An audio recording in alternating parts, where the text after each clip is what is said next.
Welcome to RBN creatives media. నేను మీ నక్షత్ర. నిన్న కవితక్క గారు ఏదైతే శారీ కట్టుకున్నారో దాని మీద చాలా అంటే చాలా మాటలు షర్మిలాన్ని కాపీ చేస్తుంది అంటున్నారు. మనతో పాటు టీఆర్ఎస్ కార్యకర్తలు ఉన్నారు. సో వాళ్ళతో మాట్లాడి అసలు ఎందుకు ఇట్లా ఎన్ని మాటలు ఎందుకు వస్తున్నాయో తెలుసుకుందాం.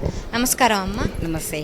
సో నిన్న ఏదైతే కవితక్క గారు కట్టుకున్న శారీ అచ్చం షర్మిల గారి శారీ అని చెప్పని అంటున్నారు. అసలు మీరు అంటే ఇలా ఈ శారీ ఎట్లాగా ట్రెండ్ అవుతుందని కవితక్క గారైనా ఊహించి ఉండుంటారంటారా? అది ఒక సింపుల్ కాటన్ శారీ, చేనేత చీర. చేనేతను ప్రమోట్ చేయడంలో కవితక్క ఎప్పుడు ముందే ఉంటారు.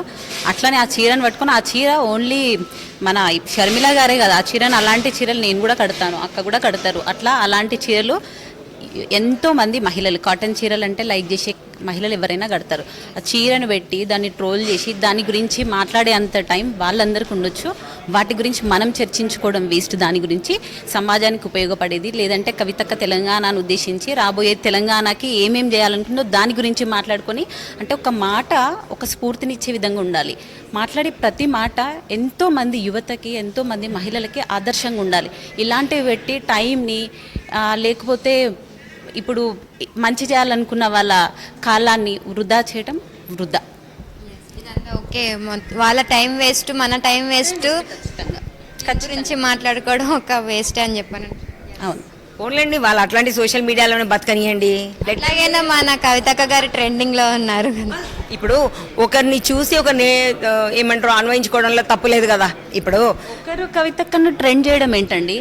ఆమె ఆల్రెడీ తెలంగాణ రాజకీయాల్లో, తెలంగాణ ఉద్యమంలో చెరగని ముద్ర వేసింది కవితక్క. ఎవరో చీర పెట్టి ట్రెండ్ చేయడం ఏందండి? దీనిలో మాకు అర్థం పర్థం లేదు. అందులో ఆమె ఉద్యమ నాయకురాలు, తెలంగాణ ఉద్యమంలో అలుపెరగని శక్తిగా, తర్వాత బతుకమ్మకి ప్రపంచ ఖ్యాతి తీసుకొచ్చిందే కవితక్క. అది బతుకమ్మ ఉండే, మన తెలంగాణ సాంప్రదాయంలో బతుకమ్మ ఉండే, కానీ అది మరుగున పడిపోయింది. తెలంగాణ ఉద్యమ సమయంలో జాగృతి స్థాపించి బతుకమ్మకి ప్రపంచ ఖ్యాతి తీసుకొచ్చిందే కవితక్క. ఎవరో ట్రెండ్ చేయడం ఏందండి? ఆమె ట్రెండ్ సెట్ చేసింది. ఆమె ట్రెండ్ను అందరు ఫాలో చేసేటట్టు చేసింది. ఆమె ఈరోజు ఎవరో కొత్తగా ఆమెను ట్రెండ్ చేయాల్సిన అవసరం లేదు. సో అందరికీ ట్రోల్ చేసి అందరు ఒకటే గుర్తుంచుకోండి. ఒక మహిళ ఇంత ధైర్యంగా తెలంగాణ అభివృద్ధి కోసం అందరికి ఆదర్శంగా ఉండాలనుకుంటుంటే అప్రిషియేట్ చేయండి. కుదరకపోతే మూసుకొని చూడండి ఏం చేస్తారో. చెయ్యనప్పుడు మాట్లాడాలి ఇవన్నీ, ఇప్పుడు కాదు. మీరు అవకాశం ఇచ్చి చెయ్యనప్పుడు మాట్లాడండి. కవిత ఇది అని, లేకపోతే కవిత గారు ఇది చేయలేకపోయారని ఆ రోజు ట్రోల్ చేయండి.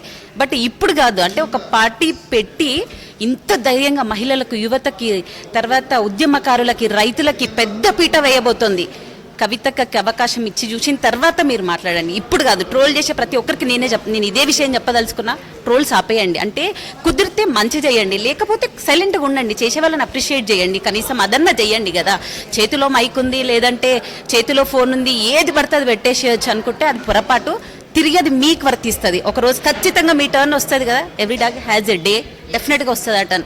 అట్లనే ప్రతి ఒక్కరికి ఛాన్స్ వస్తుంది. 10 ఏళ్ళు వేచి చూసిన కాంగ్రెస్కి ఈరోజు ఛాన్స్ ఇవ్వలేదా ప్రజలు? డెఫినెట్గా ఇస్తారు. ఒకరోజు కవితక్కకి ఇచ్చి చూద్దాం ఏం సాధిస్తారో. మహిళా సాధికారతకి ఈరోజు ఏ పార్టీ పెద్దపీట వేయలేదు. ఖచ్చితంగా మహిళా సాధికారత సాధిస్తుంది. అది ఓన్లీ టీఆర్ఎస్, తెలంగాణ ప్రజాసేన మాత్రం నుండి మాత్రమే ఇది సాధ్యమవుతుంది.